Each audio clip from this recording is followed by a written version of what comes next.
여러분, 우리는 살면서 누군가의 요구 가운데 평생을 살아갑니다. 부모는 자녀에게 많은 것을 요구하게 됩니다. 그리고 또 직장에서는 어떻습니까? 성과를 요구하고 있습니다. 학교에서는 공부를 요구합니다. 이처럼 세상에서는 끊임없이 우리에게 무언가를 계속 요구하고 있습니다. 그리고 그 요구를 우리가 채우지 못하면 괜히 마음이 어떻습니까? 불편해집니다. 또 심지어 어떤 요구는 그것을 채우지 못할 때 죄책감이 들기도 합니다.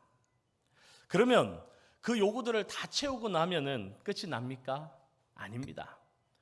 요구들을 채우고 나면 또 다른 요구가 이어지고 우리를 기다리고 있습니다. 오늘 본문의 모세는 백성들 앞에서 이렇게 묻고 있습니다. 내 하나님 여호와께서 너에게 요구하시는 것이 무엇이냐? 너의 하나님 여호와께서 너에게 요구하는 것이 무엇이냐? 묻고 계십니다. 여러분, 모세의 이 질문은 세상의 요구처럼 우리에게 부담을 주고 추궁하기 위한 요구가 아닙니다. 오히려 이스라엘의 무거운 짐을 내려놓게 하는 은혜의 질문인 겁니다. 오늘 말씀을 통해서 하나님께서 우리에게 진짜 요구하는 것이 무엇인지 함께 알아가는 은혜의 시간이 되시기를 축복합니다. 먼저 하나님이 우리에게 요구하시는 것은 사랑입니다. 뭐라고요? 사랑입니다. 오늘 본문 12절과 13절 말씀을 우리 함께 읽어보도록 하겠습니다. 12절과 13절입니다. 이스라엘아, 내 하나님 여호와께서 내게 요구하시는 것이 무엇이냐?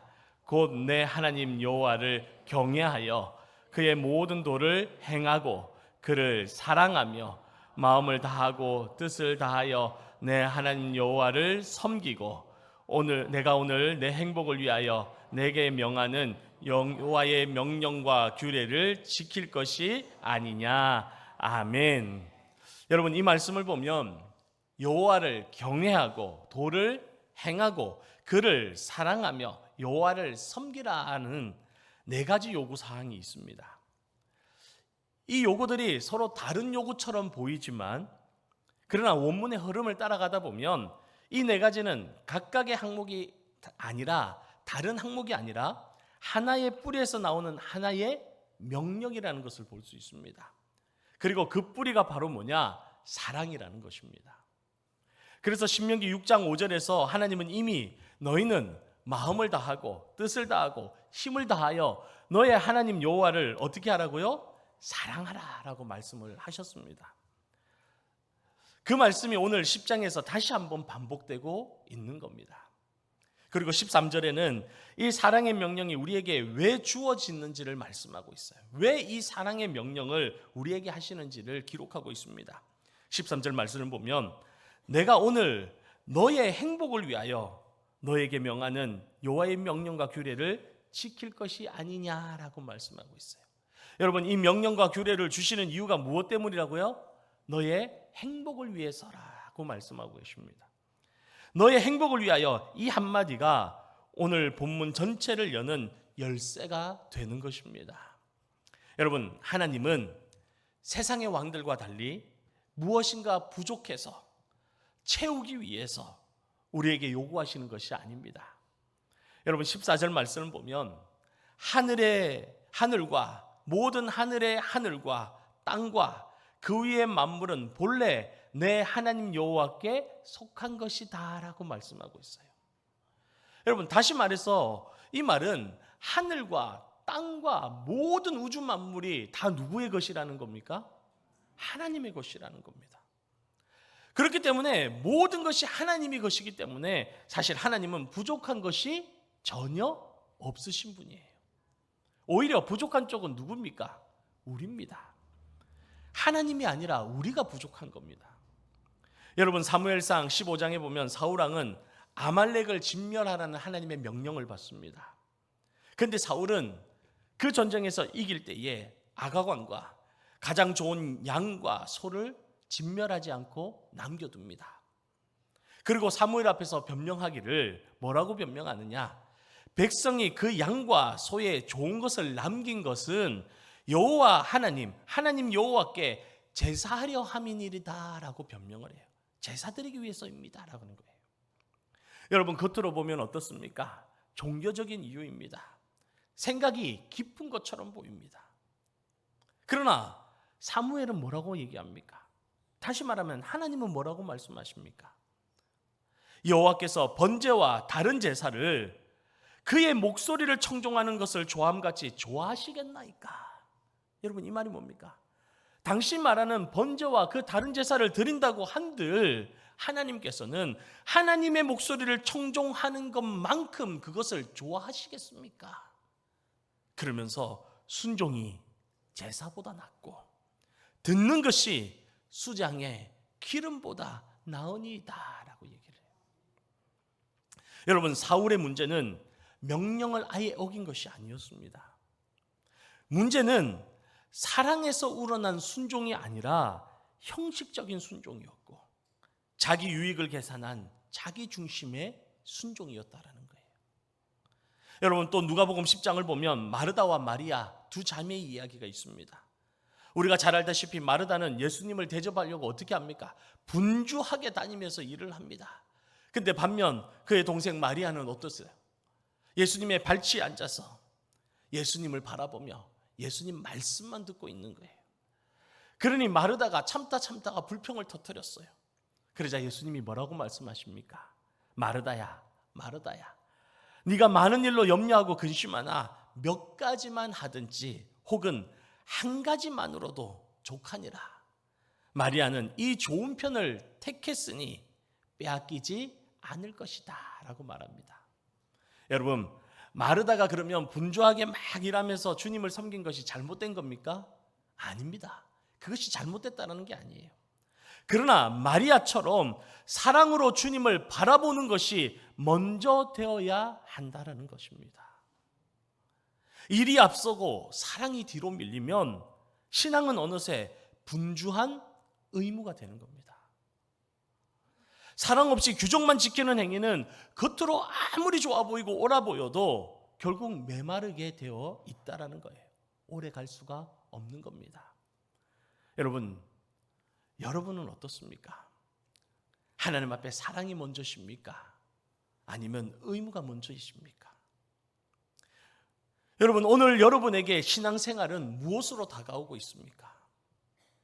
지켜야 할 규정입니까? 아니면 하나님께서 주신 그 은혜에 반응하며 나의 기쁨으로 나아가는 기쁨의 모습입니까? 어떤 것입니까? 예배와 섬김이 기도와 전도가 의무가 되어버리면 오늘 우리는 다시 물어야 됩니다. 내가 형식적인 의무에 지금 봉사하고 섬기고 예배드리고 있다면 다시 물어야 됩니다. 내 하나님 여호와께서 너에게 요구하는 것이 무엇이냐? 하나님께서 너에게 요구하는 것이 무엇이냐? 우리는 스스로에게 다시 물어야 됩니다. 여러분 그 답은 언제나 사랑입니다. 사랑이에요. 그러므로 이번 한 주간 억지가 아니라 사랑으로 하나님 앞에 다시 서시기를 축복합니다. 그리할 때 하나님께서 여러분의 마음에 다시 첫사랑의 그 불씨를 회복시키시고 짐이 아니라 기쁨으로 순종하는 참된 안식과 행복을 부어주실 줄로 믿습니다. 그럴 때 하나님 앞에 예배드리고 봉사하고 섬길 때 다른 사람 눈에 안 들어오는 겁니다. 그 사람이 하거나 말거나 상관없는 겁니다. 내가 기쁨으로 하나님 앞에 나아가는 것입니다. 여러분 두 번째 하나님이 우리에게 요구하시는 것은 마음의 할례로 나타나는 이웃 사랑입니다. 뭐라고요? 이웃 사랑이에요. 여러분 14절에서 우리가 보았듯이 하늘과 모든 하늘의 하늘과 땅과 그 위의 만물이 본래 다 누구 것이라고요? 하나님께 속한 것이라고 말씀하십니다.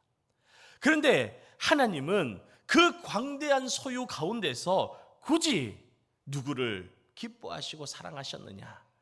이스라엘 조상들을 기뻐하시고 사랑하셨다라는 거예요. 그 많고 많은 민족 중에서 그 많고 많은 우주의 모든 만물 중에서 하나님은 이스라엘을 주목하시고 굳이 그들을 기뻐하시고 사랑하셨다라는 겁니다. 그래서 그 후손까지도 택하셨다라는 것입니다. 여러분, 그렇기 때문에 이스라엘이 택함을 입은 것은 그들의 자격이나 그들의 능력 때문이 아니라 오직 하나님의 자발적인 사랑, 그 하나님의 자발적인 은혜인 줄로 믿습니다. 여러분, 우리도 마찬가지예요. 우리가 십자가의 은혜로 생명을 얻고 이 자리에서 예배드리고 하나님의 은혜를 입은 것은 우리의 공로가 아니라 우리를 향한 하나님의 자발적인 사랑인 것입니다. 하나님의 전적인 은혜인 것입니다. 그래서 16절을 보면 하나님께서 이렇게 말씀하십니다.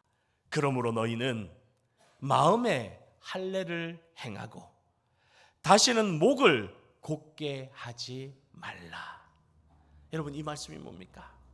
너희의 노력으로 너희의 잘남으로 구원받은 것이 아니니 너희는 마음의 할례를 행하고 다시는 교만하여 목을 곧게 하지 말라는 것입니다. 여러분, 육체의 할례는 창세기 17장에 주어진 언약의 표징이었습니다. 그런데 모세는 그 육체의 언약을 넘어서 마음의 할례로 그 언약을 이어가고 있는 겁니다. 겉으로 보이는 표만 가지고 있으면서 속은 완악한 것, 속이 악한 것, 이것이 바로 목이 곧은 것입니다. 여러분은 어떻습니까? 하나님 앞에 겸손하십니까? 내가 은혜 받은 것, 전적인 하나님의 은혜라는 것 고백하십니까? 성경책을 들고 십자가 목걸이를 하고 교회 다니는 것처럼 표가 나고 티가 나지만 그 속에 완악함이 있고 그 속에 사랑이 없고 그 속에 교만이 가득하면 그것이 바로 목이 곧은 백성이라는 것입니다. 여러분, 사도 바울은 훗날 로마서 2장에서 이 신명기 본문을 그대로 이어받아서 이렇게 말씀하십니다. 이면적 유대인이 참 유대인이며 할례는 마음에 할지니 영에 있고 율법 조문에 있지 아니한 것이다 라고 말씀하세요. 여러분, 참된 신앙은 언제나 겉이 아니라 속에서 시작되는 것입니다. 그리고 17절과 18절에는 그 마음의 할례가 구체적으로 어떻게 나타나는지 하나님의 성품을 통해서 보여주고 있어요. 여러분, 하나님은 어떤 분이십니까? 너희의 하나님 여호와는 신 가운데 신이며 주 가운데 주시요 크고 능하시며 두려우신 하나님이시다. 아멘. 여러분, 우리 하나님은 신 가운데 신이시고 주 가운데 주시고 크고 능하시며 두려우신 하나님이에요. 전능하신 하나님이에요. 그런데 그렇게 온 우주를 다스리시는 크고 두려운 하나님께서 어떻게 하시느냐? 사람을 외모로 보지 않으시며 뇌물을 받지 않으시고 고아와 과부를 위하여 정의를 행하시며 나그네를 사랑하여 그에게 떡과 옷을 주신다는 것입니다. 이게 우리 하나님이시라는 거예요. 우주의 주권자이신 하나님께서 인간 사회의 가장 힘없는 자, 고아와 과부와 나그네를 세밀하게 돌보시는 분, 그분이 우리 여호와 하나님이시라는 거예요. 여러분, 룻기를 보면 이런 하나님의 성품이 잘 드러납니다. 여러분, 룻은 어떤 여인입니까? 모압 여인, 이방 여인이었습니다. 그리고 남편을 잃은 과부였습니다. 이스라엘 땅에 돌아왔지만 그것은 자기 땅이 아니었어요. 그렇기 때문에 이방 나그네였습니다. 이 룻은 이방인이었고 과부였고 나그네였어요. 세 가지 약자의 조건을 전부 다 가진 여인이었습니다. 그런데 보아스가 어떻게 합니까? 그 룻에게 이삭 줍기를 허락할 뿐만이 아니라 일부러 곡식 다발에서 조금씩 뽑아서 흘려놓게 합니다. 그래서 그녀가 넉넉히 거두갈 수 있도록 사랑을 베푸는 거예요. 이웃 사랑을 실천하는 겁니다. 그리고 보아스는 룻에게 이렇게 말합니다. 너의 남편이 죽은으로 네가 시어머니에게 행한 모든 것과 또 너의 부모와 고국을 떠나 전에 알지 못하던 이 백성에게로 이 이스라엘 땅에 온 일을 내가 분명히 듣고 알고 있다라고 얘기를 해요. 결국 보아스의 국률은 룻을 자기 아내로 맞아들이는 데까지 나아갑니다. 한 사람의 마음의 할례가 한 이방인 과부의 인생을 완전히 바꾸어 놓은 것입니다. 여러분, 누가복음 10장에도 선한 사마리아 여인의 이야기가 나오는데 마찬가지입니다. 여러분, 강도 만난 사람이 어떻게 됩니까? 길바닥에 쓰러져 거의 죽게 되었어요. 그런데 그 옆을 지나가던 제사장도 레위인도 돌보는 것이 아니라 피하여 지나가 버립니다. 종교적인 신분은 있었지만 긍휼의 마음은 그 속에 없었던 겁니다. 그런데 모든 유대인들이 무시하던 사마리아인, 그 사람은 어떻게 합니까? 지나가다가 그 강도 만난 자를 보고는 불쌍히 여겨서 상처를 싸매고 짐승에 태워서 주막으로 데려가서 돌보아 줍니다. 예수님은 이 비유를 마치시고 뭐라고 말씀하십니까? 가서 너도 이와 같이 하라, 그렇게 말씀하세요. 가서 너도 이와 같이 하라는 겁니다. 여러분, 오늘 우리 곁에도 이 시대의 고아와 과부, 나그네가 있습니다. 홀로 계신 어르신이 있고, 돌봄이 끊긴 한부모 가정이 있고, 또 낯선 땅에 와서 다른 문화와 다른 언어 속에서 외로운 이주민 생활을 하는 다문화 가정들이 있습니다. 그리고 우리 구역 모임 안에도 말없이 소외되어 있는 지체가 있을 수 있습니다. 우리 구역 안에도 있어요. 여러분, 마음의 할례는 관념이 아닙니다. 그것은 내 고집과 편견을 잘라내고 이 사람들을 향해 손을 내미는 구체적인 순종으로 나타나야 된다라는 거예요. 그러므로 오늘 우리의 각자의 마음에 아직 잘라내지 못한 목이 고진 모습이 있다면 이 시간 주님 앞에 다 내려놓으시기를 바랍니다. 그렇게 할 때에 하나님께서 여러분의 마음을 부드럽게 하시고 여러분의 눈을 열어서 여러분 곁에 있는 이 한 주간, 여러분 곁에 있는 고아와 과부와 나그네에게 하나님의 사랑을 흘려보낼 수 있는 통로로 붙들어 주실 줄로 믿습니다. 여러분이 복의 통로가 되고 은혜의 통로가 되도록 하나님께서 사용하시는 것입니다. 그렇게 되는 저와 여러분이 되시기를 축복합니다. 그리고 끝으로 하나님이 우리에게 요구하시는 것은 오직 하나님만 의지함으로 드리는 찬송입니다. 뭐라고요? 찬송이에요. 하나님을 의지하는 찬송입니다. 20절 말씀을 보면 우리의 자세가 어떠해야 하는지 알려주고 있어요. 내 하나님 여호와를 경외하며 그를 섬기며 그에게 의지하고 그 이름으로 맹세하라 라고 말씀합니다. 여러분, 하나님을 경외하고 섬기는 것, 그리고 그분을 의지하고 그 이름으로 맹세하는 것, 이것은 오직 하나님 한 분에게만 향해야 하는 전인격적인 충성을 말씀하는 거예요. 전적인 충성을 말하는 겁니다. 그래서 21절은 하나님을 향한 아름다운 고백으로 이어지고 있어요. 그는 너의 찬송이시여 내 하나님이시라. 하나님은 우리가 찬양해야 할 대상일 뿐만 아니라 그 하나님 존재 자체로도 우리의 찬송이 되어야 되고 우리가 자랑해야 될 이유가 되신다라는 겁니다. 여러분, 그리고 22절은 그 근거를 구체적으로 보여주고 있어요. 22절을 보면 애굽에 내려간 내 조상들이 겨우 70인이었으나 이제는 내 하나님 여호와께서 너를 하늘에 뭐와 같이요? 별같이 많게 하셨느니라 말씀하세요. 여러분, 창세기 46장에서 야곱의 가족이 애굽으로 내려갈 때에 그 수가 몇 명이었습니까? 70명이었습니다. 그러나 이제 이스라엘은 하나님께서 아브라함에게 약속하셨던 내 자손이 하늘의 별과 같이 되리라, 그 약속이 눈앞에서 성취된 민족이 되었던 것입니다. 여러분, 이 성장은 이스라엘이 전력적으로 잘하고 능력이 있어서가 아니라 전적으로 하나님의 신실하심의 결과였습니다. 그 약속을 이루시는 하나님의 신실함의 결과였던 것입니다. 여러분, 역대 20장을 보면 모압과 암몬의 큰 연합군이 유다를 치러 몰려옵니다. 그때 여호사밧이 두려워서 온 백성과 함께 금식을 선포하고 하나님 앞에 나가서 기도합니다. 하나님, 우리를 치러 오는 이 큰 무리를 능히 대적할 능력이 우리에게 없습니다. 어떻게 해야 될지도 알지 못합니다. 오직 주만 바라볼 뿐입니다. 도와달라는 거예요. 살려달라는 거예요. 이때 하나님께서 뭐라고 대답하십니까? 이 전쟁은 너희에게 속한 것이 아니요 나 하나님께 속한 것이니라. 내 전쟁이라고 말씀하십니다. 내가 싸운다고 말씀하시는 거예요.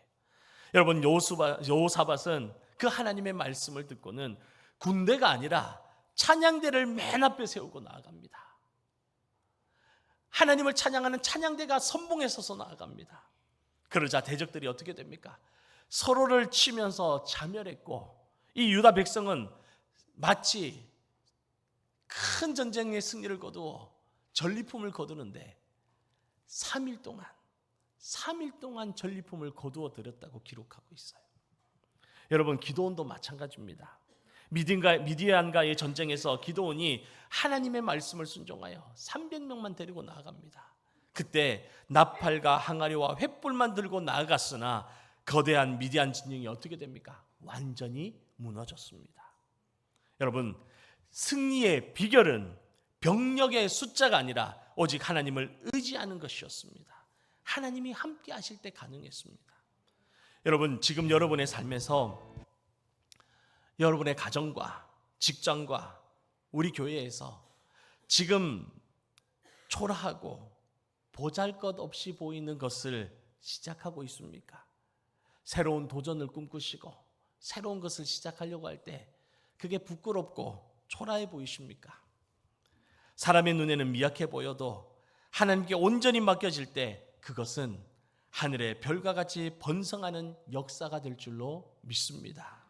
문제는 크기가 아니라 누구를 의지하냐예요. 누구를 따르냐는 겁니다. 여러분, 내 능력을 의지하고 따르면 한숨과 불평만 나옵니다. 그러나 크고 두려운 일을 행하시는 하나님을 의지하면 우리의 입술에 찬송이 흘러나오게 될 줄로 믿습니다. 그러므로 혹시 여러분의 자금과 부족함을 탓하면서 낙심하고 있다면, 실망하고 있다면 이제 그 자리에서 돌이키시기를 바랍니다. 그 마음을 돌리시기를 바랍니다. 여러분, 겨우 70명의 한 부족을 하늘의 별과 같이 많게 하신 그 하나님께서 오늘 우리에게도 동일하게 살아 역사하십니다. 오늘 하나님께서는 여러분의 작은 순종을 붙드셔서 상상하지도 못한 큰 열매로 키워가실 것입니다. 여러분의 입술에 한숨 대신 찬송이 끊이지 않게 만들어 가실 줄로 믿습니다. 사랑하는 영일만의 성도 여러분, 오늘 말씀을 통해서 하나님께서 진짜로 우리에게 요구하는 것이 무엇인지를 돌아보시기 바랍니다. 하나님은 의무와 규정이 아니라 사랑을 요구하십니다. 그리고 그 사랑을 마음의 할례가 되어서 구체적인 이웃 사랑의 모습으로 드러내기를 원하십니다. 그리고 결국 그 사랑의 삶은 오직 하나님만 의지함으로 완성되며 그때 하나님의 위대하심을 드러내는 우리의 찬송이 되는 줄로 믿습니다. 여러분, 이스라엘이 요단강을 건너기 전 마지막으로 들어야 했던 말씀이 바로 오늘 이 말씀이었어요. 이제 우리도 이 말씀을 붙들고 믿음으로 나아갈 때 하나님은 결코 여러분을 홀로 두지 않으십니다. 하나님이 주시는 세임과 찬송의 은혜가 이번 한 주간 여러분 모두에게 충만하게 넘치기를 주님의 이름으로 축원합니다.